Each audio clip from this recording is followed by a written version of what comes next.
Hello friends, स्वागत है आपके अपने यूट्यूब चैनल जानकारी विद गोविंद में। दोस्तों, आज के इस वीडियो में हम आपको बताने वाले हैं कि ईडब्ल्यूएस सर्टिफिकेट क्या होता है। इसके बारे में हम आपको इस वीडियो में पूरी जानकारी देने वाले हैं कि ईडब्ल्यूएस सर्टिफिकेट कहाँ लगता है, ठीक है, कैसे बनाए जाते हैं, इसका उपयोग कहाँ कहाँ होता है। ठीक है फ्रेंड्स, पूरी जानकारी इस वीडियो में आपको देने वाले हैं। तो चलिए हम आपको स्टेप बाय स्टेप बताते हैं।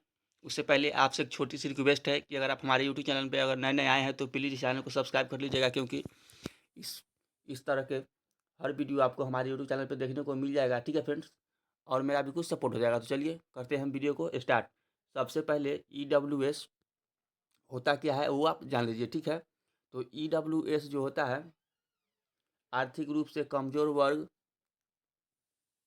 प्रमाण पत्र भारतीय नागरिकों को जारी किया जाने वाला एक आय और संपत्ति प्रमाण पत्र होता है, जो समाज के आर्थिक रूप से कमजोर वर्ग से संबंधित है, जिससे उन्हें शिक्षा और सरकारी नौकरियों में 10% आरक्षण का लाभ उठाने की अनुमति देता है।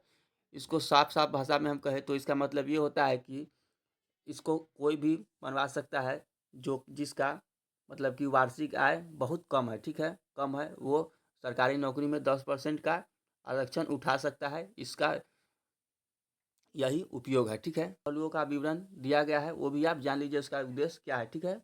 ईडब्ल्यूएस प्रमाण पत्र उन व्यक्तियों को केंद्र सरकार की नौकरियों में शैक्षणिक संस्थानों में प्रवेश 10% का आरक्षण उठाने की सक्षम बनाता है, जो अनुसूचित जाति एससी और अनुसूचित जनजाति एसटी और अन्य पिछड़ा वर्ग ओबीसी के लिए मौजूद आरक्षण योजना के अंतर्गत नहीं आते हैं, ठीक है।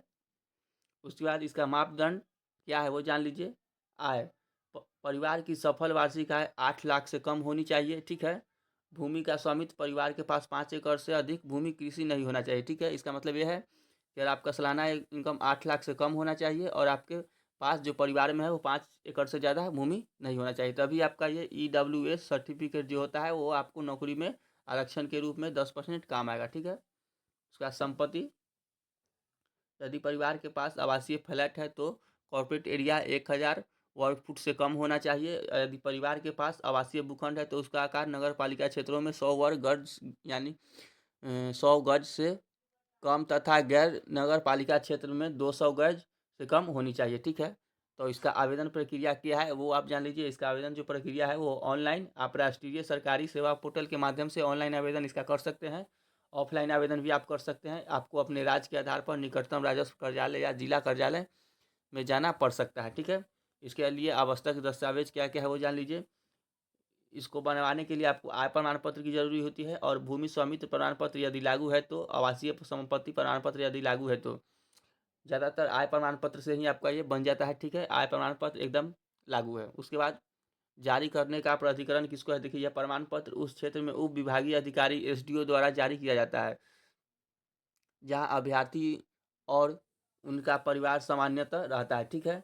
इसका महत्वपूर्ण महत्वपूर्ण तिथि क्या है, आय एवं परिसंपत्ति प्रमाण पत्र प्रस्तुत करने की निर्णायक तिथि संबंधित प्राधिकारी द्वारा विज्ञापित पद के लिए आवेदन प्राप्ति की अंतिम तिथि है।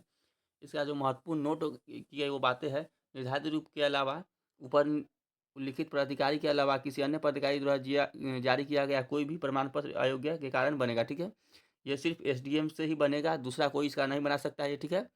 तो दोस्तों, अगर आपको वीडियो पसंद आया होगा तो वीडियो को एक लाइक कर दीजिएगा, चैनल को सब्सक्राइब कर दीजिएगा। इसी प्रकार की कुछ नई इंटरेस्टिंग वीडियो के लिए आप बेल आइकन ऑन कर दीजिएगा, ठीक है फ्रेंड्स। तो मिलते हैं नेक्स्ट वीडियो में, तब तक के लिए बाय, जय हिंद, जय भारत।